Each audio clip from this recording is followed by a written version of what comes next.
Greetings, everyone. This is Yochanan Alchemitic within the Entheogenic Roots podcast here in Jamaica.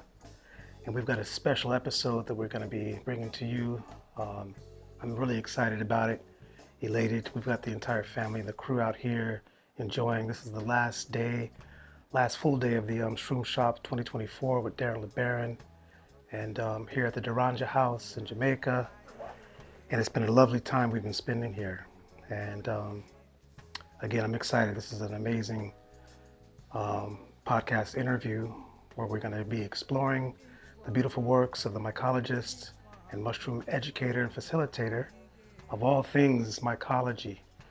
And once again here with Darren Le Baron. Welcome and thank you so much. I appreciate you making this time and welcoming us all here and having this setting and the space and the knowledge and everything you're offering. Give thanks. Thanks for the opportunity to exchange and share with you. Yeah, definitely. So yeah, man, I want to give you the opportunity to go ahead and just introduce yourself, for those who don't know who you are, what your works have been, what you've been doing. Yeah, we'll just take it from the top. Let us explore who Darren Le Baron is in your life journey. I appreciate that, man. And again, man, thanks for the opportunity to come and share on your platform, do this exchange. You know what I'm saying? We've got a little history now, you know what I'm saying, of making these connections. So to be in this part of the world, being able to do what we do, it's a pleasure as well, man, to make this connection in this way on your platform. Thank you. Yeah, man, what can I say, man? Born and bred in the UK, first generation born in the UK by way of, the Caribbean islands of Barbados. That's where my family are from. And what can I say, man? Just a brother growing up in East London, trying to make sense of the world. Yeah. And during that time, during that whole process of just trying to gain knowledge of self, I guess I had to explore books, CDs, DVDs, VHSs before all of that, just to find out who the hell I am, what am I doing here, and trying to go outside of myself to find myself. Right. You know what I'm saying? Yeah. And that led me to, I'm just being interested in, what we could say is, history. I would say I started off in history class, knowing that, so where my people from? I was told that we were taken from Africa. You know what I'm saying? So where in Africa did I come from? Those things have just been an interest to me as a child. So that's led me on this path of knowledge of self and trying to find people who may have certain knowledge and information that would support me in understanding who I am. Yeah. So with that said, man, I've been into this since birth. 7 years with a rites of passage that I've been into from birth. And, if we fast track, between music being a catalyst, I would say rap music, hip hop music primarily was the catalyst for me really diving in and just hearing people like Public Enemy. Those were, those were the first ones that really resonated. And then I'll say Ice Cube when he broke up from NWA, man. And America's Most Most a few Wanted. projects. Yeah, there were a few projects. So I was like, yo, who are these brothers? Well, I knew who the rappers were, but who are these brothers that they were being inspired by? Right. Yeah. You know what I'm saying? And who were their teachers? And where are they getting this kind of knowledge from? Where they're saying things like, the black man is God, and seek knowledge of self. I'm like, yeah, man, that's what I'm on. Like, where, how, So it was rap music, and those two primary groups that were, sharing knowledge and information. And I come to find out that those key voices that I was hearing in the background were, like Khalid Muhammad, Elijah Muhammad, Louis Farrakhan. So they were very much inspired by Nation of Islam and 5%, Nation. So that was where, my true knowledge for wanting to seek knowledge from books and speakers and teachers came from, man. And then what can I say, man? That just led me on a path where somewhere down the line, man, I bumped into... That's amazing, man. Yeah, our paths are pretty much parallel. I was raised over in Long Beach, California. And it was the same for me, man. I was born in 76. So the hip hop culture raised me, man. It was the first thing I started to listen to as it was being released in the late 70s and highly influenced by everything. All the artists you're talking about, they were just on my repeat tape decks at that point. You know what I'm saying? Constantly. So yeah, we can relate a lot on that level. What was it like growing up in East London? What can I say, man? As a child, young child, it was all to the good, man. I was pretty much a homeboy. So between the house, close friends and family, school, all of those experiences were blessed, man. You know what I'm saying? Yeah. I guess it's as I moved into, teenage, late teenage, in school, I remember, if I go back, man, in nursery, I was a challenge for my teachers at that time. I keep it real, man. I say it all the time. I just learned that I knew that I was being taught by people who didn't know. Yeah. Yeah, as early as I can remember. My mum I questioned a lot, but definitely in nursery. I went to like all my education, nursery, primary and secondary school, were in like Roman Catholic environments. So being shown these images of, you know, who we were praying to and all that, my spirit was just like, nah. Yeah. Like this ain't the one, this ain't the one. So I remember being 5, 6 years old saying, yo man, who is this? And then they're saying to colouring things in. I'm like, yo, you got colours missing, man. Where's the brown? Like, I want to be colouring these people in that look like me. And like, it was just, that was the beginning of me consciously being aware of like who I am as pushing back on that indoctrination. Yeah. It's crazy, man. Being raised up in the capture land, you know, as Chronic says. I can imagine just, you know, the same experience for myself, being in Long Beach and being in Cali, being in the States. It's just so highly influential in the colonizer's perspective, thinking that we can be bred that way. You know, I mean, here we are speaking their language. Where's our language at? Where are the languages that we have had? They've been eradicated. They've been taken away. Our people have been persecuted and murdered for speaking the original indigenous tongues. And it's a sad thing to think about. But it's a beautiful thing to see how we have come up out of that. You know, as they say, no mud, no lotus, right? Yeah, man. And so those were the conditions that allowed us to cultivate and to bring us into who we are today. Most definitely. Yeah, man. I hear you mentioning some of the master teachers you were influenced by. We talk about Bobby Hemmett, Dr. Phil Valentine, and you said you brought him out to the UK for the first time. That's correct, man. Beautiful. Tell us about that. Yeah, man. Well, what could I say, man? On that same journey, man. So for many years, I was just parroting what I heard on what the rappers saying. That's what I was challenging my teachers with, you know, stuff I heard Public Enemy saying. I heard Ice Cube saying, I'm going to school like, yo, man, so, you know, what's this, what's that? And sooner or later within myself, I realized that I needed to like really know. So that's when I started to explore beyond those initial teachings into just finding out other people that were talking about this stuff, man. So, you know, you had the Pan-African Congress movement, you know what I'm saying? You've got different, you know, Asura Set Society. I was just finding out these different groups and organizations that were out there teaching knowledge. And, you know, ironically, there was a few of them that required you to join them to get further down the line. And again, my spirit was just like, we're not joining anything, but like, we're just going to soak up as much game as possible. And down the line, there was a hub, you know, a bookshop, you know what I'm saying? I refer to it as a black hole in Hackney, East London. Big up Sister Roseanne, I always big you up because I've got to give her flowers because for the most part in the UK, nationwide, we were still stuck in history class. You know, so we were going through, you know, who we are, where we come from, is Jesus black, Jesus is black, you know, and having these kind of debates and conversations. And I was like, personally, beyond having that conversation, because I felt like I'd done my Googles already before Google, but I'd done my research.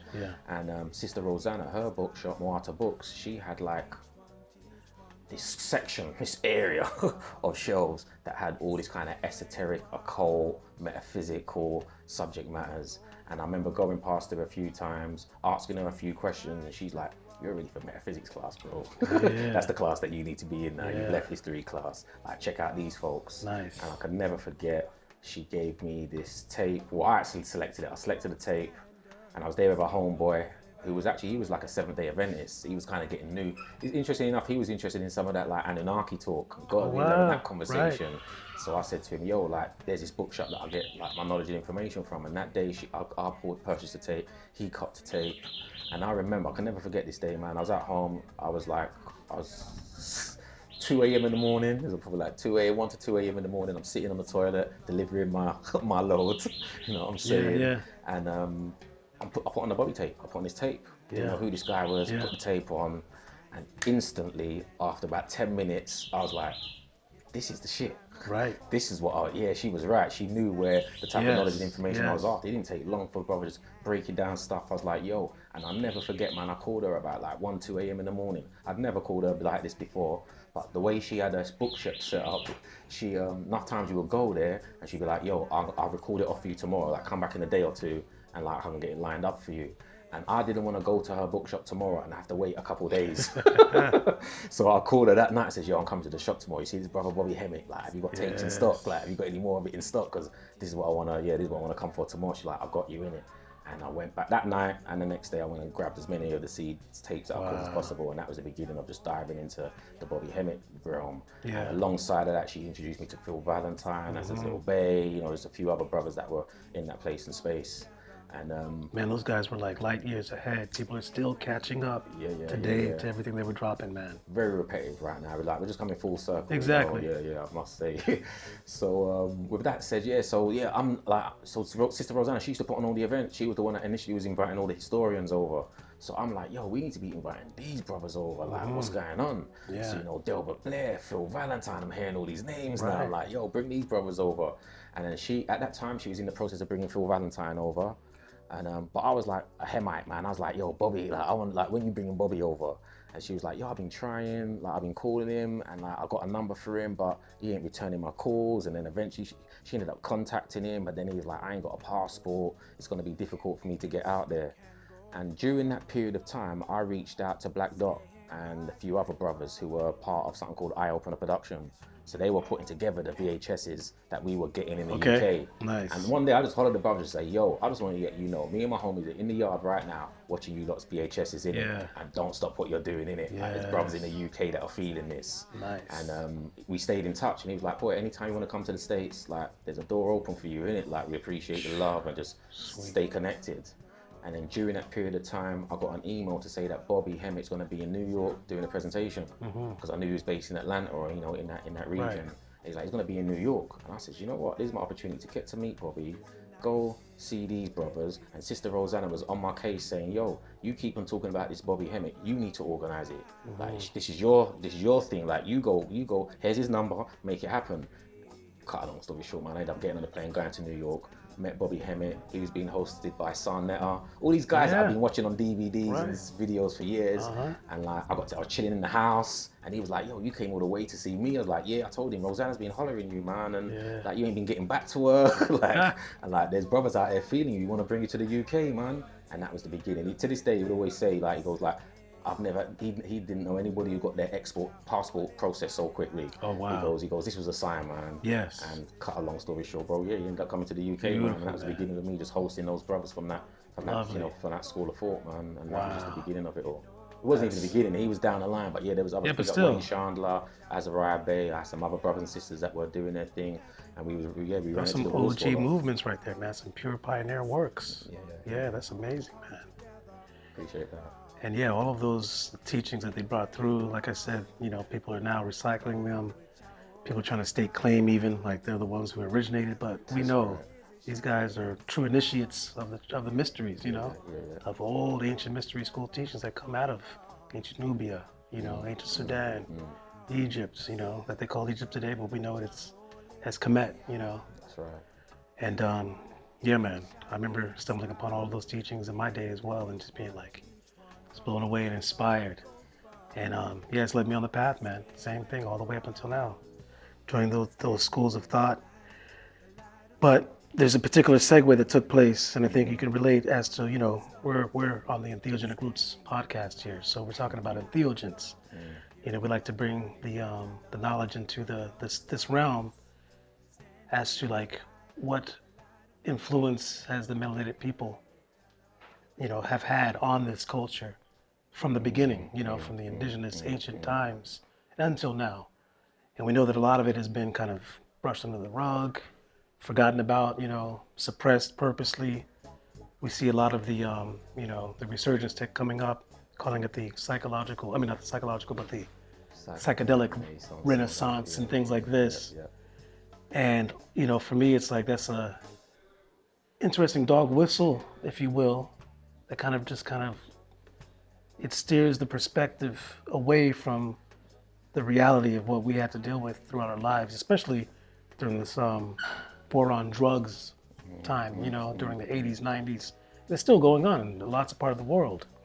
And it's always us as the melanated people that have been demonized, whereas we're the ones who have always been in entheogenic culture and appreciated what they call psychedelics and utilized them.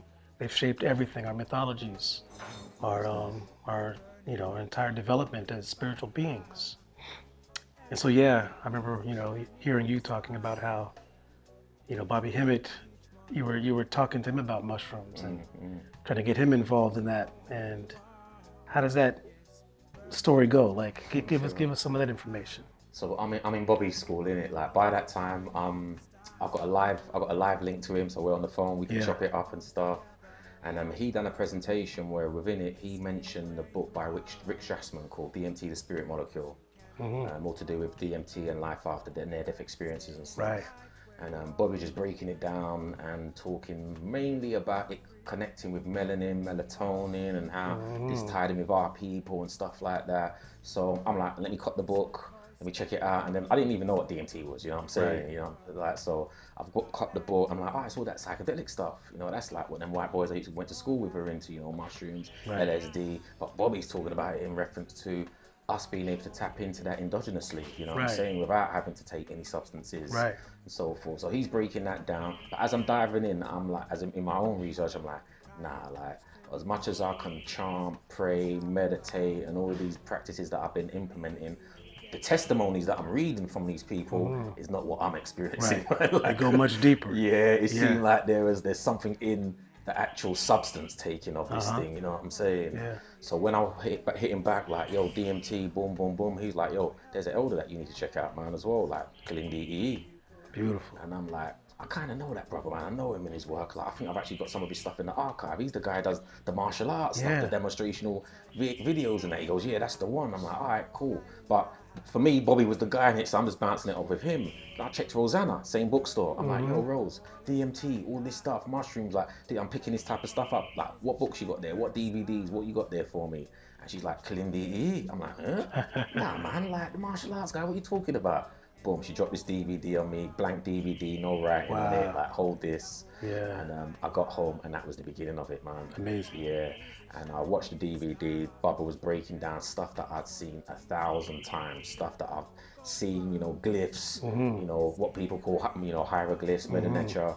And I'm like, I've seen this stuff before, but I've never heard it broken down like this before. Right. Yeah. Like, with all of the teachers, like what Bobby used to say, he goes like, they're reading from the same books that I'm reading from and teaching from the same books that I'm teaching from, but they're giving you slightly different interpretations. You know what I'm saying? And it's like, how deep does the rabbit hole go? So there's like surface level, and then you can start going deep. And Bobby took man to the underworld, you know what I'm saying? The Kalindi, he had this, and Kalindi and Bobby was the only brother who referenced Kalindi in that, you know, in those teachings. And then I ended up speaking with Wayne Chandler, author of a book called Ancient Future. So I was hosting him. He was coming over from DC to come do some stuff in the UK. So in that conversation, who else mentions Kalindi E, Wayne Chandler? So I had the triple threat, you know, of all my people saying, yo, check out this brother. And he goes, ironically, I know Kalindi. I'm actually a student of Kalindi. He's my martial arts tutor. So he goes, I can make the connection happen. And then I spoke, but in that period of time, I had my first psychedelic experience, which was with Salvia divinorum. That was my first love, my first true connection to that realm. That's a powerful one, man. I don't know, very man, powerful. to this day, man. You know what I'm saying? So I'm fully gassed now. And when I'm talking to Wayne about it, Bobby about it, what I realized that I was talking to two of my teachers who haven't had the experience. So I was now more experienced, although I was just new into space. So I'm dropping, they're like, so what happened? How was it? What was this? And I'm breaking it down. They're like, yo, you definitely need to speak with Kalindi. So Wayne made the plug happen. Within a couple hours, man, I was talking to Kalindi on the phone. He was like, yo, man, I've actually been invited to do a conference in the UK. I'm going to be down in a month or so. If like you're into this, man, you should like try and reach out, try and make it to the conference. And there was a few challenges, but I ended up making it to the conference, and that was the beginning of the true transformation, man. And what year was this? That was 2011. 2011, wow. Convention, Breaking Convention 2011. Okay. It was the very first one in the UK, the first psychedelic conference. It was the largest, the first and the largest, obviously. Amazing. Baba was the only brother, melanated brother, presenting at this conference on the top subject of psychedelics. Wow. And I believe I was the only brother in the audience, man, that was there, man. You know, there was like over 1,000 people there. And amazing. I felt like this was for me, you know what I'm saying? I got the honor of hearing my teacher, who I'd been inspired by, because by that time I started watching more of, you know, like, all right, you're coming over, let me just start soaking up the game. And what I appreciate is that in this audience of, you know, up to, I said, over a good few hundred people, He didn't buck dance. He didn't change his tune. He didn't flip it because he was talking to a highly non-melanated audience. Yeah. He was just telling it how it is. I was like, raw, he's a G out here, you know what I'm saying?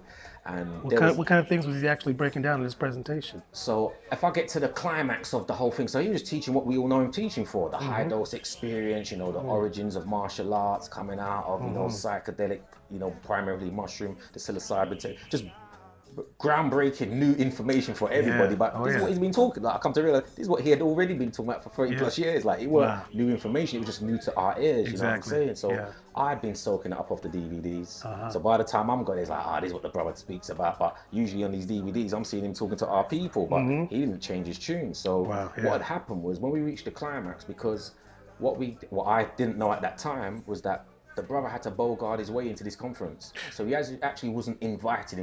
Yeah. The people knew about it, and they're like, well, if you can make an application, you know, you have to do these submissions to these conferences. If you make your submission and you make your way over, like, we can give you a space in, you know, in the conference. So what happened is he got his space in the conference, and then somebody dropped out. So then he got another slot, and off the back of these 2 slots, everybody in the conference was talking about Kalindi. Yeah. There was nobody who weren't talking about Kalindi. Came with it. I remember because I was just rolling with him, just as just there, like, people just like, yo man, are you the guy that was talking? Yeah, I heard about your talk, man. I wish I was there.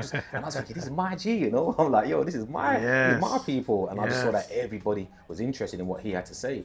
And then when we come to the climax of the actual event, where they had the panel of all the keynote speakers, and they were coming from all the big bodies that we're all aware of now. At that time, I didn't know who these people were. Yeah. And but you know, they're the ones that are doing all the research and getting all the funding, all the money to do this stuff that we're currently talking about in this so-called Renaissance. But they stood on this stage, is basically saying, yo, it's been an amazing weekend. You know what I'm saying? Glad all this great, amazing turnout. And on the stage right now, you're looking at the future of psychedelics. Wow. Like, we are about to start the trials. We just got permission to do the MDMA trials, the psilocybin trials. So this is in 2011. And I'm sitting in my seat just thinking, right, you don't look like my future. Right. You know what I'm saying? You don't represent whose future is this? Yeah, you understand? Like, whose Renaissance is this? There you go. Yeah. And I could see people around me just like, this didn't feel right. And then they was like, any questions for us, you know? And then the people asking their questions. And I remember Kalindi just like had his hand out and they were just bypassing him. Boom, boom. And he said to me, he goes, this is what they usually do to me. Because he goes, I know those guys on the stage, man. Like, they're from America. Most of them are from America. He goes, I know these guys.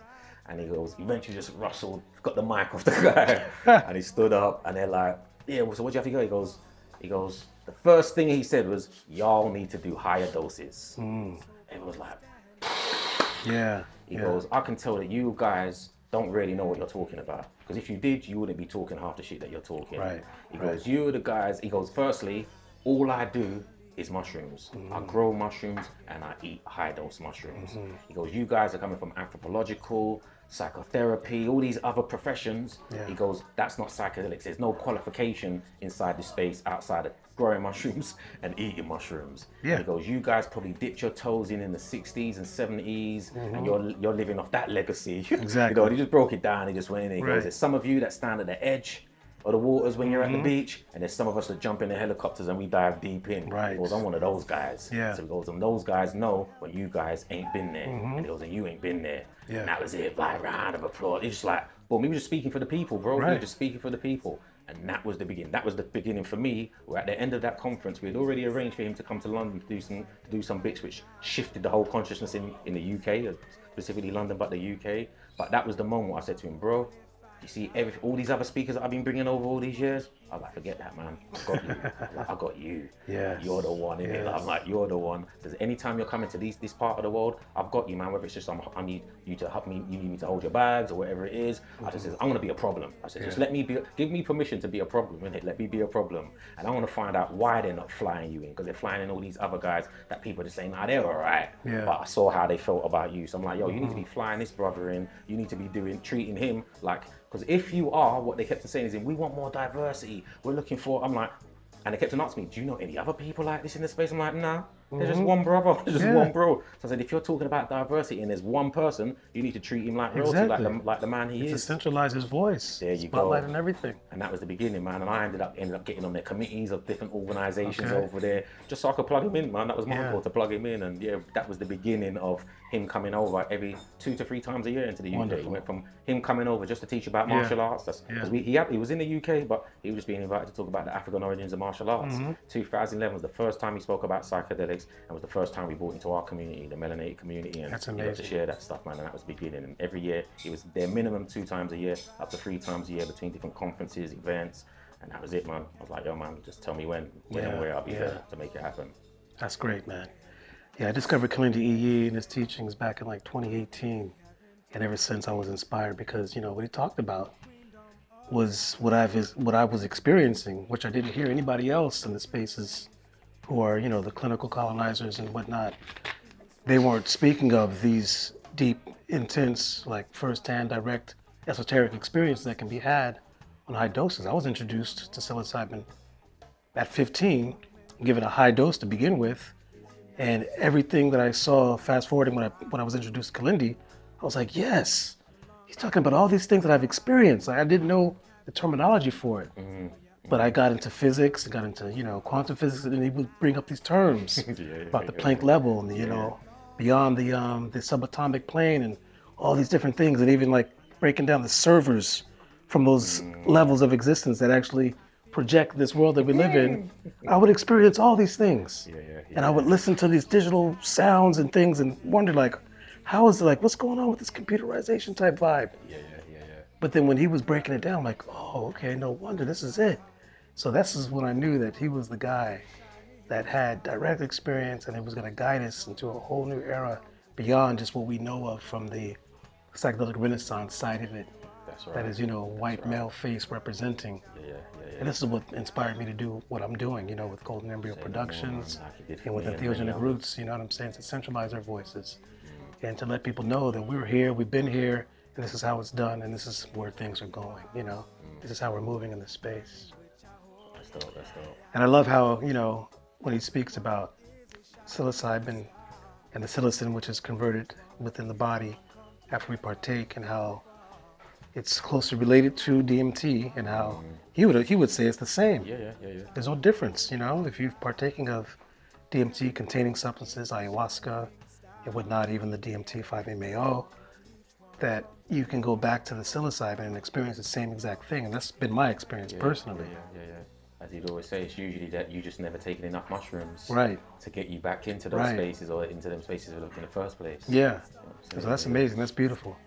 And I love how he broke down, one of the most amazing gems that I get from his teachings and his guidance is that, people now are looking at the therapeutic aspects and highlighting those, potentials that psilocybin and psychedelic therapies can help with healing trauma and all these different things, and, helping mental imbalances, bringing people back to the center and whatnot. All that's beautiful, all that's great. We know that it has merit. But Kalindi EE was always talking about how there's another side of why, people can create medicines, and their medicines are like meant for healing, whereas mushrooms are not really medicines. They're not prepared. You just walk up and boom, there they are. And they're meant for the exploration of consciousness. That's right, man. Tools of navigation. Yeah, man. So let's talk about that and elaborate more on that. Yeah, man. Well, as you said, man, there is no alchemical process required for you to partake in this technology. Whereas, as you mentioned, ayahuasca, for example, that you needed to find out that these plants could be combined. Right. You need to have a pot. You need to have wood and fire, all these elements for you to process this thing, so then you could have that experience. So if we go back to the earliest people to have the earliest experiences in these entheogenic realms, it would have been mushrooms, because as hunter-gatherers, as our people were, still are, foragers, we would have come across these technologies. And that processing of I like to refer to them as USB data keys, the mushrooms being the data, us being the technology that can create an interface or relationship to have these experiences, these visuals, these innate, internal experiences. There is no wires needed. There's no fire. That's why we refer to it as organic technology. Right. So we're using technology right now where even with the Bluetooth and Wi-Fi, there's mediums that generate, you know what I'm saying, energies that then create frequencies that allow them to connect. So these were things that our ancestors were privy to. And even today, we call them intuition and vibes and all them, you know, all them things there. That in combination with having mushroom experiences, our ancestors were able to start breaking stuff down and decoding stuff that was beyond it being just a medicine, something for healing. And in particular in the West, when we deal with healing, it's definitely different from how we deal with it indigenously. So, you know, we deal with preventative measures. Prevention is better than cure. And then when there are some challenges, how we deal with that is slightly different than us relying on, you know, this pill popping culture, you know what I'm saying? Where you're sick, take this medicine, take this pill, and you're going to be all right. But the reality is, 9 times out of 10, you're not all right. You're dependent upon those medicines, and you got to keep coming back. And then you realize it's a pharmaceutical industry that generates big bucks and dollars, and your healing isn't actually the priority or the result of what they're offering. Whereas you talk to gangers, so-called priests from these cultures, like if they don't heal you, like they get fired. Like they've really got to heal you. Like, the community's got to see that the healing process has worked, and we don't know it's worked until you die, until you make the transition, because that means that you're not meant. If this is what I've said I've healed you from, well, we got to wait till you die and make sure that don't ever occur again before we can say I've done my job. You know what I'm saying? Because if it comes up, I ain't done my job. And in our culture, it's slightly different. It comes up again. We just realize that it's dis-ease. That dis-ease just moves around. So one day it's a headache, next day it's this, it's that, and it's like they're just able to patch it up and keep that dis-ease moving around. But indigenously, like we're trying to remove that, so you are healed. That's a whole different process, man. And so it's a tool for the exploration of consciousness and to connect with the ancestors. That's right. That's where the real healing can come from on a deep level and lasting. You got it. Lasting way, right? You got it, man. Because the Ganga, the priest, would partake in the technology. So would you. So would I. And then, as each other's delving into ourselves, the Ganga, who's got the eye of the tiger, can say, "Yo, this is where the disease is at. This ease is at. This is what's going to be required. These are the things that you need to take. These are the things that you need to do. You know, and I'm going to work with you through this." And they will work through it. So they're going inside your body. You're going inside your body. You know what I'm saying? So it's not an external thing. And now I guess they got things like X-ray machines and MRI scans and all of that. But we've got that technology, man. We need to build these big devices to be able to, you know, access those spaces and places. That's beautiful, man.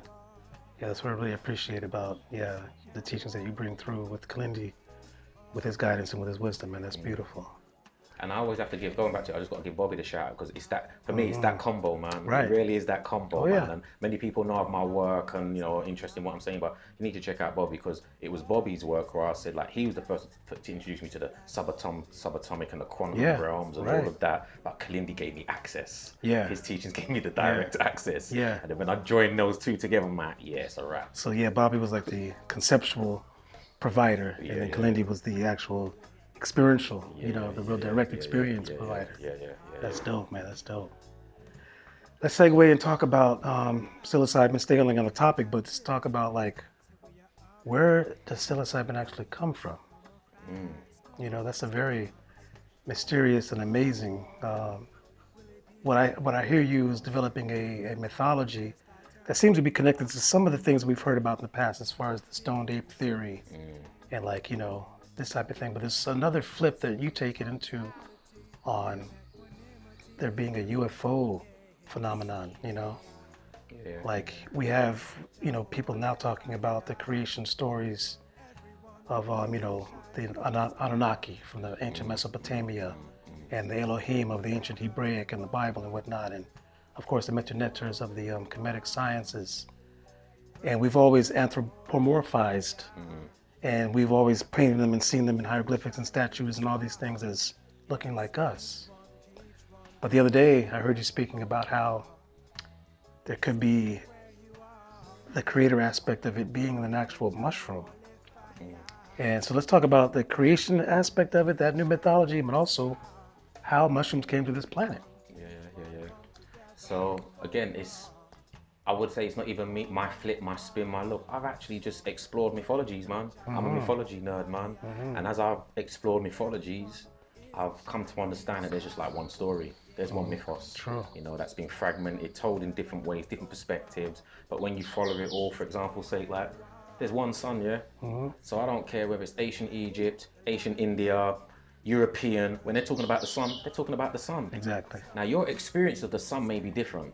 perfect example being we're in Jamaica. My experience of the sun is it's damn hot. It's hot out here. Blazing. But when I'm back home in the UK, I have a different experience. I have a different perspective. I didn't have a different relationship with the sun. Right. So my mythology of the sun in Europe might be different from my mythology of the sun in Jamaica, but it's the same sun. Exactly. And that's what I try to share with people. So when we're talking about the creation stories and the mythos, it's like we're talking about the creation of this earth. It's the same earth we're talking about. So what I've chosen to do is not separate the mythologies. I'll bring them all together and just like, all right, this is what they say about the earth, this is what they say about the earth, this is what they say. Where are the consistencies with it all? Right. So then when we go back to what my ancestors were talking about, our ancestors were talking about, outside of what I learned in these Roman Catholic schools in the Bible, which if you do follow the thread back, it goes back to the same story, the same essence. But they talk about stuff happening before earth, beyond, before and beyond what we currently talk about as far as how things happen. So if we start from that biblical perspective,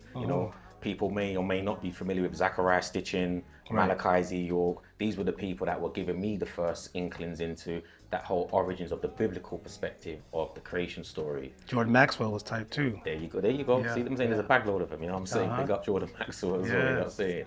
So all of these guys were teaching this information, and what was being suggested is that the biblical version of the creation that we've got, there's an older version. All right, let's say the Greek version, if you're looking at the European version, where did the Greeks get it from? And then you find out that there's this Hebrew version. Where did the Hebrews get it from? And you just follow it all the way back, and it suggested that some of the oldest mythologies go back to the so-called Sumerians, who are also known as the black-headed people, as in the interpretation of them. So what they say is that our Earth project, you know what I'm saying, is just that. It was a project, you know what I'm saying, that took place along, as part of a project. It was like just like any building project, where there's just not one builder, there's not one person who makes the plans, builds that does the whole thing. It was like a collective, and this collective was known as the Anunnaki, in Hebrew as the Elohim. And when you follow through, some people say they were the angels, you know what I'm saying, in the Yoruba they talk about the Orisha. Then you start feeling like there's different cultures talk about these deities, these gods, who were part of Earth's story, Earth's creation. So again, depending on what perspective you want to look at it, but they were saying that there was a beef or war in heaven. There was some politics between these beings. And then during this whole process, this planet, there was like a bang or an explosion, we want to call it a big bang or a collision, that created this separation from Tiamat, who was like the great mother, and this separation that would create this planet, which was known as Qi or Ki, however you want to pronounce it. And this was the beginning of the seeding of this planet as we know it today. So, and what's being suggested, this has happened several times. So our experience is like the latest experience. There's been other experiences of this planet shifting and changing form and becoming what it is today. So that in itself was blowing my mind. It's like, what? So they're saying at least 5 times this has happened, that Earth has gone through major shifts, whether it's floods, hurricanes, earthquakes, find that in the Hopi prophecy. There you go. So all of that there, bro. So that's the interest that I have. So this is where this is all coming from, and how do mushrooms tie into all of this? So when we're actually looking at what we call Earth, because it's ironic that we've named all the other planets, but we haven't named our own planet. We call it, planet Earth, like we call it Mars and Pluto and this, that. It was like, what's the name of our planet? So they go into this in the mythologies, and they talk about in this whole process that they sent, commanded, directed asteroids that were spaceships, crafts, to this part of the planet. And to start this processing of planet Earth, to mine it. But before Earth can only, soil can only become that. It had to go through a process. So this goes into science and what's also called panspermia, the panspermia theory or hypothesis, where these asteroids, crafts, carried passengers.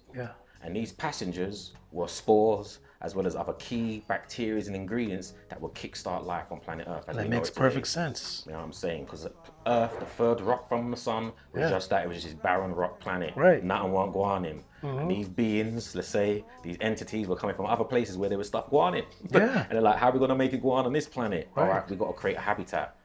Create, and when you see the process of the creation of this habitat, which was soil formation, they had to break down the barren rock.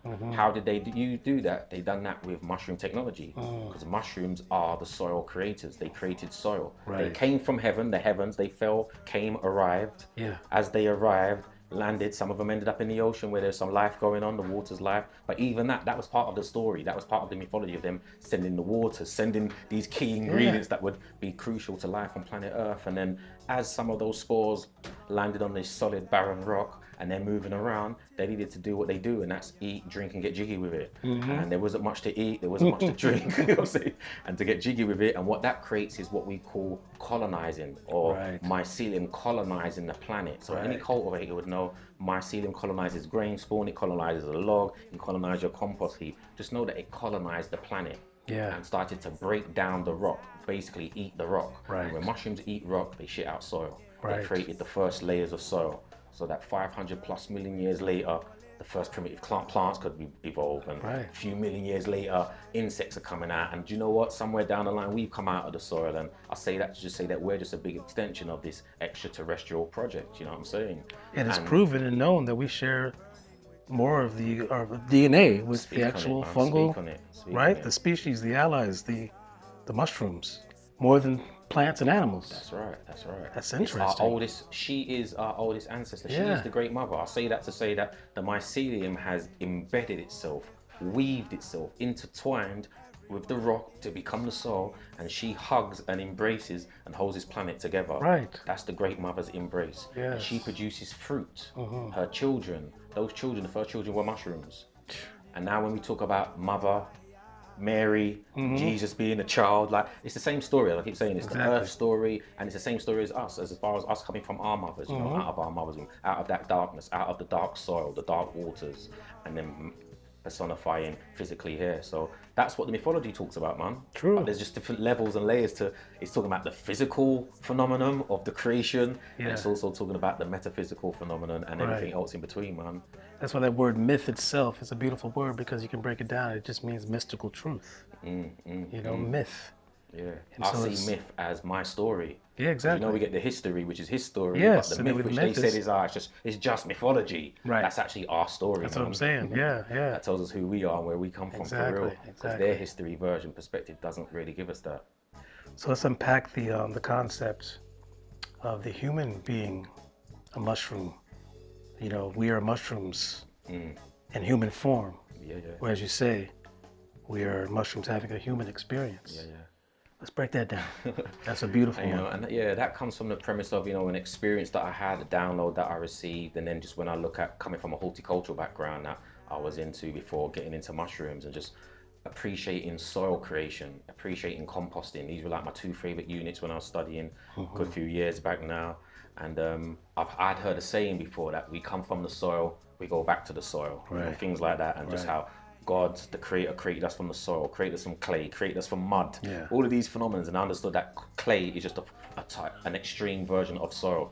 Sand is one extreme of soil, and clay is the other end of soil. It all depends on what's composed within it that makes it what it is. So when they looked at all of these ingredients that the God or the creator, depending on what mythology, created humans from, human, the man with the hue from, I was like, yo, man, like we do come from the soil according to most traditions. And I know now what created the soil and what keeps the soil going. You know what I'm saying? And it's that mycelium network. That is the wire system. There's the wireless, there's the Wi-Fi, and there's the wireless system within the soil that keeps it all going and communicating. And within that, us coming from the soil, what makes us work is exactly the same thing, and we call that our central nervous system. I'm saying that to say that the mycelium is the central nervous system of the planet. It's that network that connects all the plants, all the root systems. It resembles the same. You put them side by side, So just from that premise, I was like, oh, I can see the connections. But this physical skin and bones, I know this because as each one of our mothers inhaled and breathed this into her womb, you know, to create the physical, it comes from the local elements. It comes from it comes to the environment that you're in. So I'm from East London, and my local forest is Epping Forest. I know that I come from Epping Forest. That's the lungs of East London. So every time my mum inhaled, that's where it's coming from. I'm coming from those elements. Of spores and everything. There you go, man. And that was what's making up the physical parts of my, you know, who I am and who we are, depending on where you are in the world, man. You come from your local forest, your local green area, wherever the largest green area is in your region. That's the lungs of your area. You know what I'm saying? And that's how you're being. Those are the elements. Those are the physical elements that you're being formed from. So putting all of these pieces together and then understanding things like, hold on a minute, all the things that we do that make us unique as mammals, as humans, mushrooms actually do. and better yet, they've been doing it and doing it before us. Wow. So when we say things like we breathe in oxygen, breathe out carbon dioxide, who's been doing that? Mushrooms. Who were the first species to be doing that out of mushrooms? Then you start looking at what mushrooms are able to generate for themselves. So like they make their own wind, their own gas, their own electricity. And these are things that science is now suggesting or catching up with. But I'd like to suggest that our ancestors were talking about these things and utilizing mushrooms for those properties, and they were building this symbiotic relationship that we have by default with mushrooms. We have got this symbiotic, just like it's got a symbiotic relationship with the trees, it has a symbiotic relationship with human beings. Right. You know what I'm saying? And we've just been disconnected. Somebody's plugged out our Wi-Fi, plugged out our Bluetooth, and given us some synthetic versions that we become kind of dependent upon. And when we utilize our organic technologies, they say, yo, you're crazy, innit? You're saying you're seeing things and hearing voices. Just like when you take mushrooms and whatever, they're like, you're hallucinating. It's not really there. I'm like, nah, it's there. Exactly. You know what I'm saying? It's just moving the shit out of my eyes. You know what I'm saying? Giving me a clearer lens, is making an adjustment. And that's the relationship that we have with the mushroom. So as far as us being a mushroom having a human experience, all of these things that mushrooms we give them credit for, we actually can do it ourselves. True. But we've just lost the ability because we're running around there thinking that we're separate and different by being humans and have placed ourselves at the top of this pyramid thing, where when you look at the circle within the circle, the mushroom, you realize that we're part of this whole thing, and all the other animals acknowledge that we're just the species that are trying to run off and do our own thing with it. And, I think I said it the other day, just know what we're meant to experience this experience with our entheogenic lens on 24/7. Exactly. And I like how you say that, because I've emphasized it before, and I'll say it again. When they say that we are having an altered state of consciousness on entheogens, I was taught it's the other way around. Without entheogens, we're altered in an egoic default mode state. That's the altered state of consciousness. You got it, man. But then when we partake of these entheogens, they're naturally a part of us. We've got the receptors that receive and transform these substances. We're given the ability to have the natural, true state of consciousness. And that's what I've always experienced partaking. I can't remember the title of the book, man, but the point being, it was about this European guy who was spending some time in Africa, moving around, and he was just surprised by the fact that he was meeting elders that hold all this knowledge and wisdom, but they had never left the village. Say like, you've never left this village, but you know so much about the universe, not just the world, but beyond the universe. And then what he comes to, in this book, it's just basically breaking down how these guys don't do nothing but sit down and, whether it's smoking cannabis, chewing this bark, chewing these leaves, that keep them in this state, this altered state, 24/7. And it always reminds me of one of the most recent films, Black Panther, the very first one, in fact, when it starts off that way, where like they're kind of going into Wakanda. And it starts off from the outset, and it's like moving in. And as they get in it, you get into this state where it's like, wow, the forest comes alive. Right. Yeah, the veil's lifted. And I remember Bobby Hemmett always saying, he goes, just know that when you're in the jungle, when you're with our people, what they see is not what you see. Right. Exactly. The lens that they have, because they're from there and they see it and they stay connected. And how they're staying connected is by, just like we stay connected with our phones being plugged in to make it, can I get on your personal hotspot? Is the Wi-Fi, what's the Wi-Fi code? They're always plugged in with their Wi-Fi code, and that was the technology, man. So, and the point I was making before is when you bring it back to the animals now, just know that when the cows are in the field, when the sheep are in the field, when the goats, when the rabbits, when the insects, all these, they're not bypassing the mushrooms. No. They're not like, don't take the mushrooms. There goes the mushrooms. They're deadly, they're poisonous, they're toxic. They're like chomping on the grass. And I'm just saying that to say that all animals and species are having this experience apart from us in the last few hundred years, since we've been separated and disconnected by the powers that be that have told us these things are wrong, bad, deadly, poisonous, and make you go crazy and jump out of buildings and stuff. And we bought it. I think they provide us the gift of true intelligence. The intelligence that we have comes from them. That is the original artificial intelligence. Right. That is the true, non-earthly intelligence. So you're coming out with a book of the same title. Something along those lines there, man. Beautiful, man. Beautiful. Mushroom having a human experience. Yes. Yeah, I like, just visualizing it and looking at our bodies and our nervous system and the way that the nerves, spread out through the earth of the body. And how the brain resembles a mushroom cap, a fruiting body right there. So that's where we sporulate. And exactly. Spread the seeds, our spores, our ideas. Exactly. Just hone in, man. We hone in. That makes the most amazing, beautiful sense, man. So I like that. I can't wait to see that book come to fruition, and I want to support that in every way.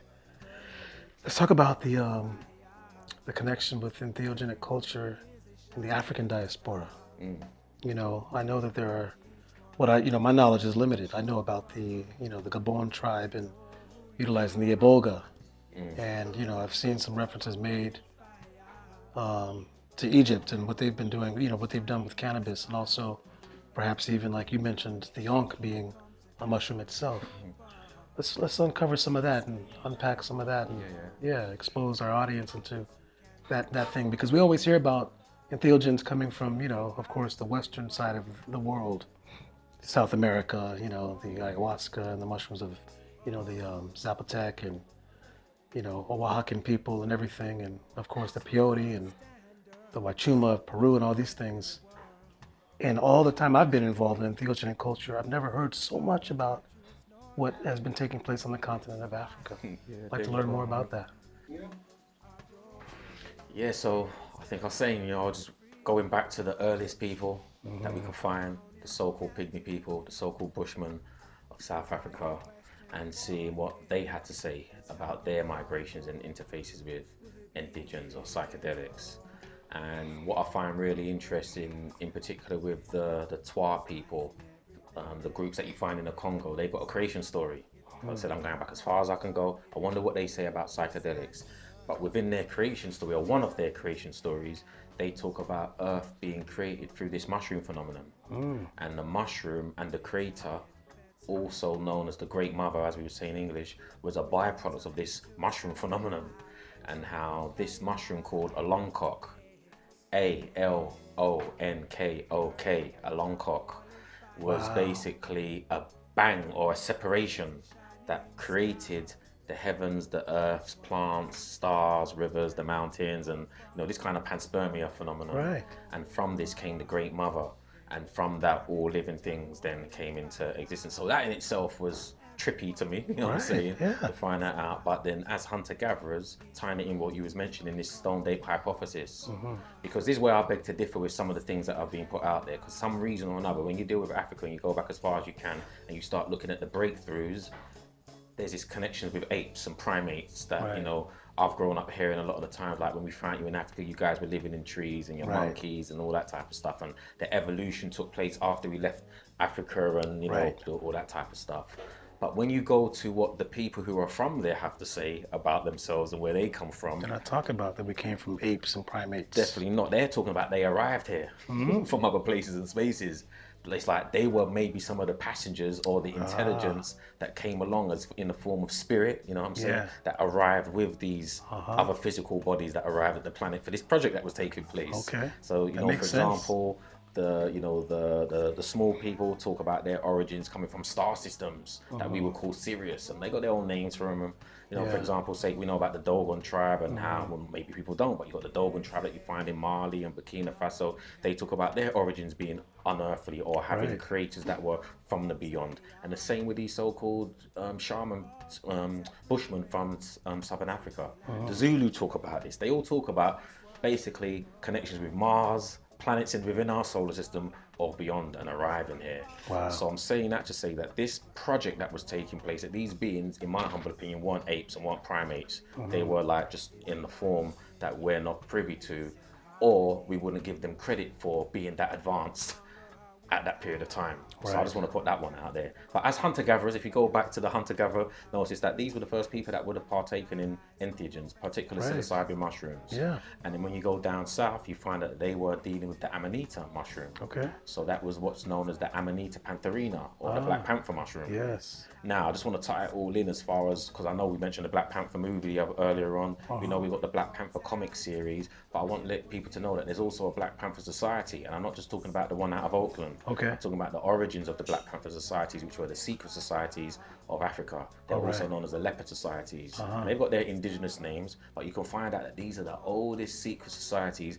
that we have on planet Earth. And these societies were dealing with these plant technologies, these mushrooms, as well as other alchemical brews that would allow and support them in becoming warriors. It was the warrior's path, or the hero's journey, as we would say. So it's becoming boy to man, girl to woman, whichever, you know what I'm saying, moving through that transition. Yeah, the rite of so passage. A big part of that rites of passage was basically dealing with the plant technology. So how far does it go back? It goes back to the beginning, or the earliest records that we have of our people becoming humans, or becoming boy to man, or woman, girl to woman. There's, they talk about this. The thing is, that's exactly what they do. They talk about it. It's in their oral traditions, and it's part of their secret society. So like Bubba would always say, this isn't something that you can go down and pay a few $1,000s for, and you're going to go and get the information. They're going to give it to you. Like, you need to be initiated. You need to walk the path. Exactly. And Bubba walked the path. And there's other elders and teachers that walk the path and teach and share about this. So when you're dealing with the Zulus, for example, in that same region in Southern Africa, they're from the Bantu tribes. You have an elder who's made the transition now, Kwadu Matwa. Well known. He was interviewed by David Icke, who many people are familiar with. Right. And, dealing with this whole reptilian agenda stuff that David Icke talks about. But once again, Kwadu was talking about this stuff way before David Icke came around and, sharing what he was sharing. And he makes reference to the Zulus working with the Amanita pantherina and the active chemical in their muscle, utilizing that as the warrior's path. It was a form of what the stick fighters or the Darth Vaders were using, the sticks, the lightsabers, all these, because they're all stick fighters down there. So they would be partaking in the mushrooms, as well as concoctions that would include the mushrooms and other substances like cannabis, high levels of THC, because they found these little snuff packs that they were using that they still make and utilize to this day. Okay. And I'm just saying that to say that all the earliest traditions, they use it for their warriors' rites of passage. Like, if, for example, say you've got to go out into the jungle, into the forest and hunt, you're microdosing, so they're microdosing to heighten their senses, so that they can see in the dark, so they can hunt, they can hear better, see further. That's what they're microdosing for. And then the higher doses, the initiatory doses, are just that, for part of the initiation rites. So the lower doses, they're using it for hunting, going out there, and that's what the young boys would need to go through. We would need to know that, one, you can feed your family, so you need to be able to go out there and hunt a lion, but we also know that you need to be able to protect your family. Because when a lion rocks up in the village, we don't need everybody running. We need brothers to say, yo, brothers, sisters, children, don't worry, I've got this. So part of the initiation is fighting a lion, killing a lion, bringing it, not just for game, for the sake of, having fun. It was for true, protection of the village. And these were the rites that young boys would go on. And part of that initiation rite would be partaking in these technologies. So that would be part and parcel of the experience. But I also want to highlight part of the traditions. They talk about your initiation into these plant technologies could happen before you're born. I think it's really important to understand that. Let's say this is our village, man. We live around your house, and we just our aircon's down. The aircon's gone down. We need the aircon man, and he might be the last man in our village that knows how to work the aircon machine. And we know moving forward, we're going to need the aircon. Like, another ones might blow in the next week, months, years. So what we want to do is download the aircon man. So a mother and a father is going to get together, utilizing the technology, and download the child, energy to create what we need for the village. Amazing. Whether that's a cook, chef, the aircon man, this is what we need. We need an ironsmith, we need a drummer. Healer, masseuse, whatever it may be. There you go. We're going to download that child. So that's the level of communicating, or that's what we was utilizing for communicating with the other side, the other realms, to bring children, to bring spirits over. And when we bring them over, we're physically having, intercourse to then manifest that.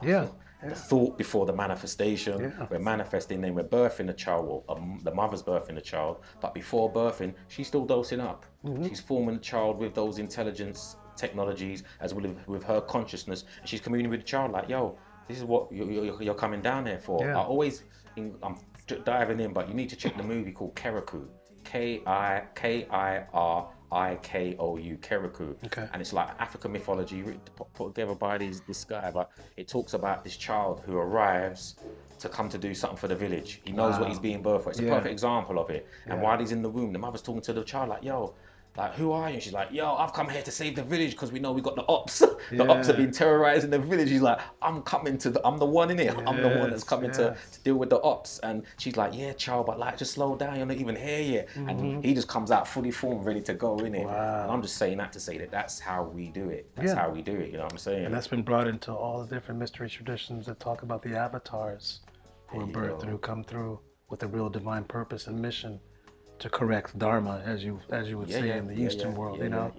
So that's the technology. Amazing. That's the organic technology that allows us to do that. And I'm just saying that those are our first records of how and why we utilize psychedelics, let alone all the other things that we can get into. You know what I'm saying? Yeah. But throughout the continent, east, west, north, south, ancient, present, we have an unbroken link of utilizing this technology. That's beautiful, man.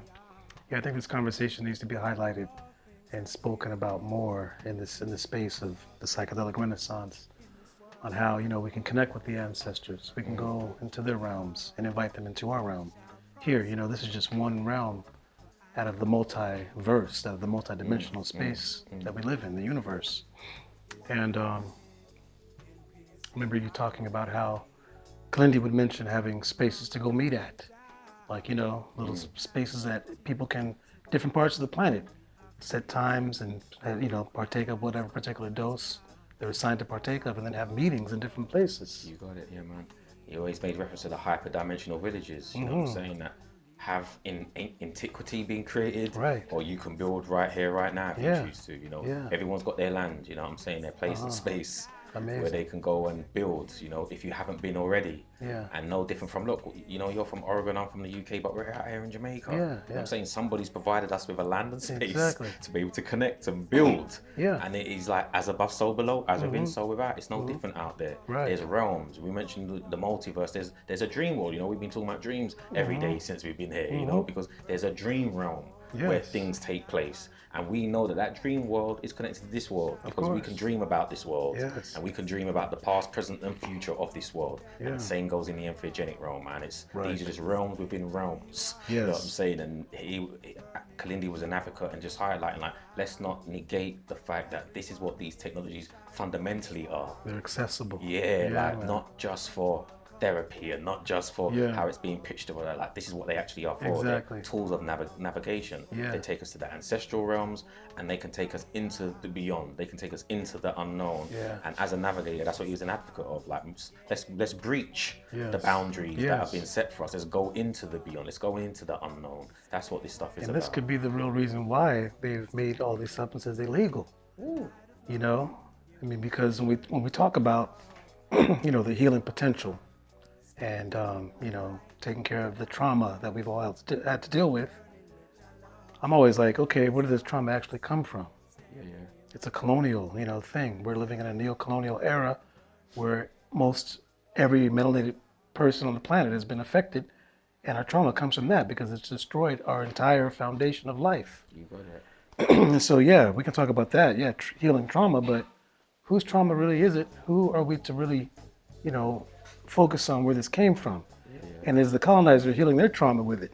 That's really important, because if we just do the maths, like, we've been traumatized for the last 500 plus years after coming in contact with our true colonizers who impacted the most trauma on us. Right. But prior to that, we had our modalities in dressing our traumas, like whatever. I'm not to say it didn't exist, but we had a process in dealing with that, and we were separated and told that those practices are mumbo jumbo, they're voodoo, they're juju, and all of that. And we've been made to hate our practices, our way of healing ourselves. Where at the same time, if those people to look in the mirror, it's like, are you doing your healing work? That's what's really important, because for some reason or another, I guess that you're inflicting what you've inflicted on people because of your own insecurities, your own inadequacies, your own shit. Like, as we know, this is just a reflection of what's going on internally for you. So I say all that just to say, I think in the here and now, for those of us that are in that space, our focus shouldn't be healing and trauma. Right. And I know that we carry a lot of trauma with us. I understand. I'm a byproduct of all of that too. But I'm also aware of what we think, and our thoughts are things, innit? Our thoughts are things. And if our thoughts are things and we keep thinking about these things, then I think that's what we're going to keep manifesting. There's a reason why they're getting us to think about these things over and over and over again, because all we're going to be doing is repeating history by manifesting our traumas and keep talking about it, and we're just going to be in this traumatic state. Now, if we just simplify it for those who are familiar with, The Secret and the law of attraction and all these type of ideas, manifesting, they tell you, like, what do you want? Be present and manifest what you want.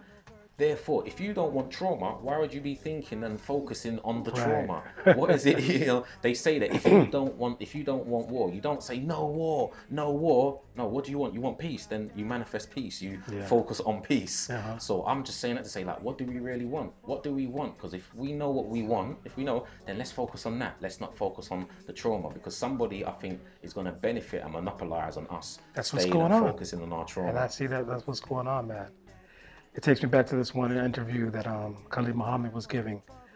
And out of the crowd, there was this particular military colonizer guy. He had a military hat on. And he was trying to challenge Khalid by saying, you talk about all this black empowerment. You talk about uplifting the black people and, all these things. But why are blacks killing blacks? Like, why are we, everywhere we go around the world, we see blacks killing blacks? And he thought like Khalid was gonna give like some, I don't know what kind of answer he thought he was gonna get, but he thought he can get over on him with a trick question. That's what it sounded like to me. And Khalid was just saying, no, what has happened is that you have conditioned the black culture to become its own oppressor. And it's an internal mechanism that is kind of a covert agenda that is taking place. And it's not, even though it looks like that we're killing each other, it's not us. It's we're being remotely controlled by the colonial way of thinking of divide and conquer, and this is one of the methods. So I think it's, I'm saying that to say, when it comes to this trauma piece, they are trying to, covertly try to implement and perpetuate that narrative and keep us bound in that, level. And like I was saying, they probably have made it illegal based on that we can go beyond just that and connect and have these hyperdimensional realms in existence and calling in all these different forces and powers and more avatars to help change the world. And they don't want to see that. Most definitely. I know you're on the money, bro. Like, there's so much that I'm getting even just from this bill. But what comes to mind is like, one, the Black Panther. Now let's go back to the movie. In the movie, for the hero to become the hero, he needs to partake in this plant. And he needs to go into the underworld and hang out with his ancestors to become the one, to become the Neo, to become Spider-Man, to become Superman, to become whatever hero that is to become. And that's what we become when we tap in. And ironically, as they're diving more into the mushroom field of, what makes mushrooms this all-powerful thing, whether we're looking at psychedelic mushrooms or we're just looking at the organism itself, they're talking about this fungal melanin thing. This is like what's really important in the conversation now. Fungal melanin, it's all to do with bioremediation. They say it's going to transform the healthcare system. It's all to do with protecting us from radioactive and this, that, and the other. And I'm like, fungal melanin, because I remember people like Dr. Richard King and Dr. Carol Barnes back in the 90s that were producing books on the subject matter of melanin and in relation to, our hue and stuff like that, and being told that, melanin is kind of like a waste product. It's all it does is just produce that. There's nothing more, nothing less to it than just that. But when it comes to mushrooms, they're saying, wow, it's this thing here. And I'm like, they're saying that mushrooms are like a superpower thing, man. And I'm like, so how different is the melanin in the fungal thing to the melanin? Like, how different is it? And going back to those same little people that I made reference to, the Twa, the Akka, the Baka, the Khoisan, and the Bushmen, that's exactly what they say. They say that when they take it, it turns us into warriors, it turns us into superheroes. Isn't it? Like, that's what they do with it, man. That's what they do. The British actually got records of that when they went into Zulu land to terrorize the Zulus on the first round, and they got their asses kicked. They're saying, yo, it come like the bullets were bouncing off the Zulus. We could see the red in their eyes. And I remember hearing that. Yeah, man. And they were saying like, yo, we come in there with bullets and guns and grenades and God knows what else. And they might just have sticks and stones and spears. Dodging the bullets. Yeah, man. And they were in Neo Zone, innit? Yeah, straight up. And they're just saying, yo, and there's records of that. Man. So just going back to that, like, and then I got one other conversation that reminds me of, big up William Padilla Brown. So you can find that interview on my platform, old interview called Talking Slop, where he also suggests, he's like, the same thing that Baba said, then I heard William say it in a different way. And we need to know that these entheogenic realms or psychedelic realms have been hacked. That's what Baba would say. They've been hacked. And then William then added on to that and a file for me. He was like, yeah, I agree that they've been hacked. And he goes that those people who made it illegal, they made it illegal so they could go in and catch up. See? They could go in and catch up. So put a pause. Let me put a pause on you, your progression here. Yeah, man. And then like we can catch up with what you guys, where you guys have been at. I had that notion, man. I thought about the same thing. And they've been doing that, we see what's been going on, man. You know, it was even Timothy Leary who admitted that he was hired by the CIA to basically socially engineer a subculture. Most people don't even know that. They're still going along with what he was doing with Richard Alpert. So it became Ram Dass and all this. But it's like, no, wait a minute. This is actually an engineering project. And Leary admitted that. There was a dude going around and breaking down the connections between the psychedelic movement, MK2 Ultra, and just the whole thing, and people just trying to laugh it out the part. But I'm like, yeah, man, that's always been the case. Like just when they went to the Zulu people and they saw what the warriors there were doing, they came back immediately and tried to create super soldiers. Doing the LSD trials, the magic mushroom trials with their soldiers, trying to just that because this is what they do, man. This is what they do. This is what it's like that movie, Men Stare at Goats or something like this. Okay, yeah. They have the same thing. The whole premise is there, their whole narrative. Yeah, man. So this has been a lovely conversation. Yeah, man, I loved it too. Yeah, man. Yeah, beautiful. I want to wrap it up and in closing, talk about something that's very, dear to me because I'm from the hood. I was raised in the slum part of the ghettos of Long Beach in the most hostile era. During the crack era, I was dodging bullets. I was getting beat up by cops, jumped by gangs, all these things. It was rough. And luckily, when I was introduced to the psilocybin at 15, it gave me a new perspective. It gave me a new way of living and a whole new way. Like I did reverse social engineering on myself. And so I think we can talk about how the hood can be healed with entheogens. And what do you see? What is your vision involving this particular approach? Well, that's what I do. That's who I do it for, the hood, man. Like, I'm here to heal the hoods. And I say that to say that I've, in my adult years, from teenage but into adult years where I've been proactive with it, I've tried to use many things to heal the hood. You know what I'm saying? So going back to that initial question, how is it growing up in East London? Well, as a child, it was amazing until I reached into puberty and teenage life and started moving. Like then you get into the challenges of life and just fitting in, getting in where you fit in, the social dynamics, being in a society that doesn't appreciate who you really are, being told that you're a fog, you're a problem, you're this, you're that, and then for some reason or another, us adapting to that, just to, it's like we fit into that, and that's what these young people are doing now as gangbangers and affiliated, whatever they're affiliated with. So I was navigating all of that. And once I got into adulthood and realized that I'd made many decisions in my life that didn't serve me well, that had been detrimental to me and people around me, that weren't the one. And in my life, I'd used books and knowledge and education to empower myself. But not everybody is into books and knowledge and can take that route. So then I tried things like football, what you guys call soccer, you know what I'm saying? As an alternative. I've used music and filmmaking and creative arts, as ways of engaging the hard to reach, as they refer to them, communities. The kids who are being kicked out of school just come out of prison and say yo, your nature is not this, but I know why you're making those decisions, you know what I'm saying? Let me try and create a tangible alternative for you.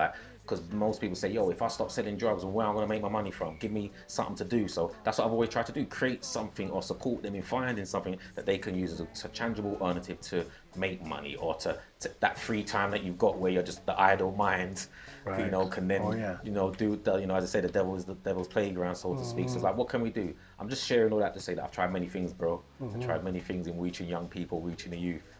And nothing, including my own personal experiments and testimonies, have pulled rank like mushrooms have pulled rank as far as shifting the consciousness so that I could do the healing of myself, just like social engineer myself in this environment. I could engineer myself to survive and survive in a sustainable way that isn't detrimental to me, isn't detrimental to my family and my loved ones, and is actually more sustainable for me and my loved ones. Like nothing, football didn't do it, music projects didn't do it. As much as all these things I know are very powerful tools, none of them done it like mushrooms have done it. And I say that to say that I've got people that come from the hood that were way deeper in this thing than I was, who look to me as an elder and were like, basically, I don't think I'm a man. I realize these decisions that I've been making have been based on fear. I've been scared to live, and I've put on these layers and this bravado just to get through. But I'm seeing and hearing that these mushroom things can support you in discovering yourself and unpacking all that. Let me, I'm ready.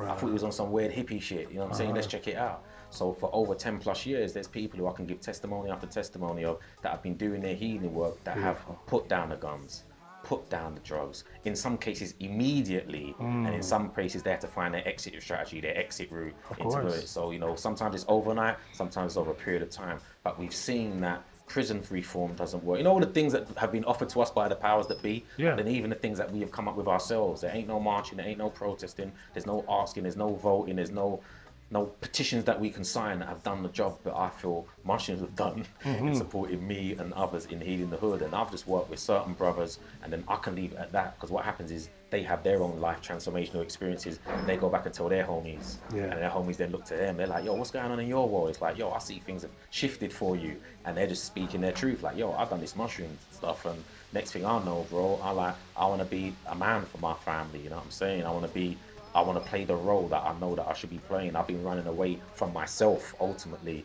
which means I've been running away from certain responsibilities. Yeah. That in itself, the healing work, bro, what can I say, man? As I said, there's nothing that I've ever done in life that has played the role that mushrooms have played in doing that work. That's why all the other things, I knocked it on the head. I said, I'm leaving that alone. Yeah. This is the thing that I'm going to stand up and speak about. I'm going to put my liberty on the line for the cause. And if you have me out here acting a damn fool, then I'm going to be out here acting a damn fool. Exactly. But I'm out here doing it. And just letting man. people know we can heal the hood with this shit, man, for real. We can. Yeah, I fully relate, and I agree completely.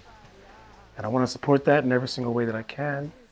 How could we support that? How could our audience learn more about your works? I appreciate that, bro, because I know we're all doing it. We're doing it regardless, because that's where we come from. They call it the hard to reach communities, but it's the communities that we're from. Exactly. It's not hard for us to reach these communities. Exactly. I think what's really important, or has been important in me doing the work, is that I just speak the language of the everyday people that come from where we come from. Yeah. So rather than hear it from a doctor, scientist, guy in a lab coat, breaking down the stuff that is relevant, but it's just not in their language. We speak the language, so how do we get this language, this word out to a wider audience? Yeah, it's going to be like through the technology, isn't it? It's going to be through the synthetic technology initially, because that's what we're tapped into, because for the most part, that's what the young people have got. They've got phones and devices in their hands. So how do we spread the knowledge and information that way? Because they're not necessarily picking up books. They're not coming to the conferences. They might not be coming to the retreats and all these things that are the Renaissance is providing. But what we can do is create safe spaces for our people to be at. So one of them is definitely Jamaica, you know what I'm saying? Yeah. So because Jamaica being one of the most traumatized islands out of the Caribbean islands, to be doing the work here and seeing a transformation take place here, for me that would be a testimony that we can go to the hardest to reach of places, one of them, and use that as a template to say, then we can go to other places where it's not as hard, it's not as difficult. Right. And we've got a template to say, yo, we've worked, like I said, I've worked with the guys in prison and done this. So when I go to the good students in school, it's just a lot easier to translate and get them to get with it. So that's why we've gone we're in the trenches out here, you know, we're on the battlefield. And if we can work with the people in the trenches on the battlefield, I know that that's the qualification for us to go anywhere else in the world. Anywhere. If we can do it in Long Beach, if we can do it amongst Bloods and Crips, if we can do it amongst, you know, the drillers and the killers, then we can definitely do it amongst, you know, the people who are ready for this, the people who are already looking for healing and already on this journey. I want to talk to the people that's like, this psychedelic shit is some bullshit. I ain't feeling that, man. That's who I want to be talking to, not the people who are already sitting in the room. Exactly. People who are trying to commodify and benefit from all the different things on a commercial level, but on a real, true healing, grassroots level, man. Most definitely. Beautiful, man. Well, thank you so much, brother. Yeah, man. It's so lovely. This is all just beautiful info. Let the people know how we can track you, get a hold of you, all your ats and links and everything. There you go. It's at Darren Le Baron, man. DARRENLEBARON. That's the website. That's the platforms that you can find me on. You know, Facebook, Instagram, Twitter. I think you know, whatever it may be. If you Google it, it'll come up. Beautiful. Man. Beautiful. And like, bro, I just want to show love and appreciation for you. What a big part of what I do has come from a family-orientated perspective. And in my journey over to the United Snakes of America, I met some snakes. You know what I'm saying? There's some snakes out there. But I met some family-orientated people, and when I saw what you was doing, I was highly inspired. I don't know if you do know, but your products, Golden Euphorics products, is the only products that I've advocated for. Oh wow! The only product that I've ever in life publicly advocated Beautiful, for. Man. Because I'm gifted many things, man. Like on my journey, many people got these microdoses, I got my chocolates, got this and the other. But the only one in public, the only people when I talk to people like, yo, holler these people, these are the ones that work. Beautiful, man. I felt it, I felt the spirit, the family spirit, and I witnessed and experienced it as well. And I like seeing what I've seen with what you and your family are doing. I'm glad you brought your family here, the tribe here to experience this experience. So like, salute to you. Thank you, man. That's a compliment and a beautiful endorsement. I appreciate that. And what you feel is the intention in the long life. Like, it's been my life. I didn't just jump into this because, the laws have been now allowing. No, I've been doing this since 2013 and beyond. You know, like I said, initiated into the path, at a young age. So it's been the mother, the divine mother, and that intelligence that's guided my life. And this is what's going on, man. It's being, used as a vessel for that. So I appreciate that. I appreciate you too, man. Thank you. Family, man. Keep up the good works. Yes. So yes, please like, subscribe, all the good stuff, share it all around. And stay tuned. We got much more to come. Bless. My name is Light. We arise upon the first light, rays of the sun to